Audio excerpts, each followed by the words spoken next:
नमस्कार। आज हम एक ऐसे पवित्र व्रत के बारे में बात करने वाले हैं जिसके बारे में कहा जाता है कि वो गहरा आध्यात्मिक फल देता है।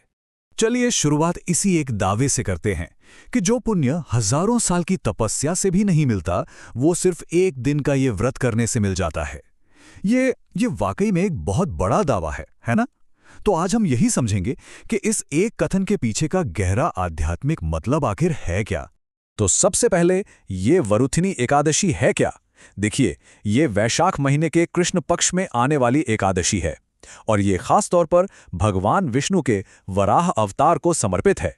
इसे सिर्फ एक उपवास की तरह नहीं देखा जाता, बल्कि पापों से छुटकारा पाने और आध्यात्मिक पुण्य कमाने का एक बहुत ही शक्तिशाली साधन माना जाता है। अच्छा, इसकी शक्ति को ठीक से समझने के लिए हमें पहले ये देखना होगा कि हमारी प्राचीन परंपराओं में दान को, यानी देने को, कितना ज्यादा महत्व दिया गया है। तो सवाल ये उठता है कि सबसे शक्तिशाली दान किसे माना गया है? हमारे ग्रंथों में इस पर काफी विचार किया गया है और अलग-अलग तरह के दानों के बीच एक बड़ा ही दिलचस्प क्रम बनाया गया है। ये पुण्य की एक सीढ़ी की तरह है जो हमें ऊपर ले जाती है। अब ये बहुत दिलचस्प है। देखिए, ये सीढ़ी कैसे भौतिक चीजों से शुरू होकर बहुत ही महान चीजों तक पहुंचती है। अश्वदान यानी घोड़े का दान और गजदान यानी हाथी का दान महान है, लेकिन उससे भी बड़ा है भूमि दान, और उससे भी श्रेष्ठ माना गया है अन्नदान को, क्योंकि ये किसी की भूख मिटाता है। बात यहीं खत्म नहीं होती।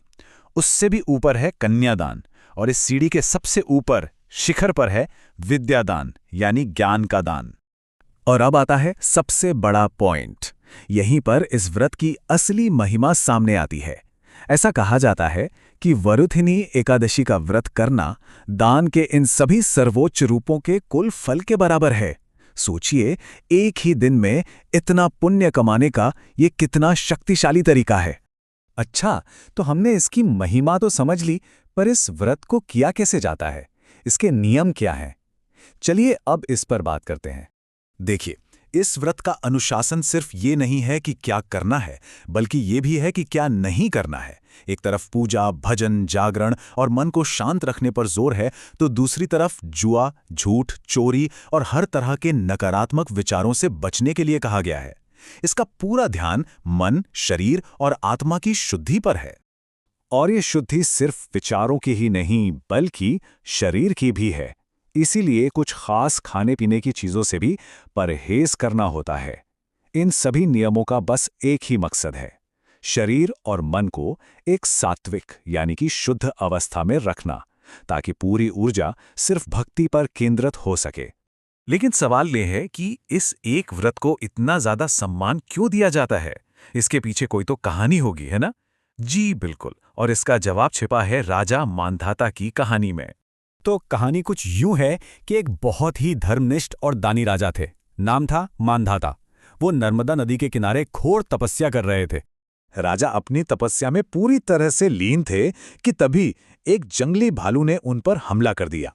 वो भालू राजा के पैर को चबाने लगा और उन्हें घसीटते हुए जंगल के अंदर ले गया। उस असहनीय पीड़ा में राजा ने भगवान विष्णु को पुकारा और भगवान विष्णु तुरंत प्रकट हुए। उन्होंने राजा को बचाया और उस भालू का संहार भी कर दिया। राजा की जान तो बच गई, लेकिन उनका शरीर बुरी तरह से घायल हो चुका था। और तब भगवान विष्णु ने दुखी राजा को जो बताया, वही इस कहानी का और इस व्रत का सार है। उन्होंने कहा, ये सब तुम्हारे पिछले जन्म के कर्मों का फल है। तुम मथुरा जाओ, वहां मेरे वराह रूप की पूजा करो और वरुथिनी एकादशी का व्रत रखो। यहां कर्म और उसके उपाय के बीच एक सीधा रास्ता दिखाया गया। और नतीजा? राजा ने ठीक वैसा ही किया जैसा भगवान ने बताया था, और उस एक व्रत की शक्ति से उनका शरीर फिर से पहले जैसा पूरी तरह से स्वस्थ हो गया। तो ये कहानी इस व्रत की अद्भुत शक्ति को दिखाती है।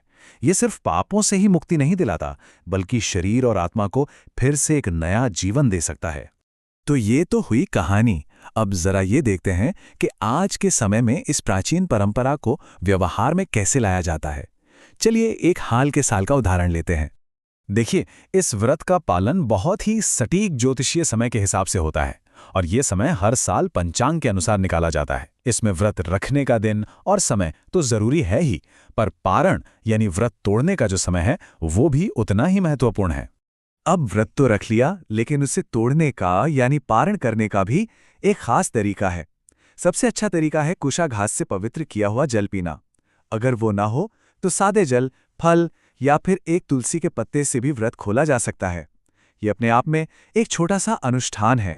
और एक और दिलचस्प बात, इस व्रत की महिमा इतनी ज्यादा है कि कहा जाता है कि सिर्फ इसकी कथा को श्रद्धा से सुनने या पढ़ने भर से ही 1000 गायों के दान के बराबर पुण्य मिलता है।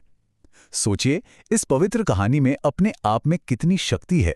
तो आखिर में वरुधिनी एकादशी की ये पूरी कथा हमें एक गहरे सवाल पर लाकर छोड़ देती है कि आस्था और तपस्या का असली मतलब क्या है।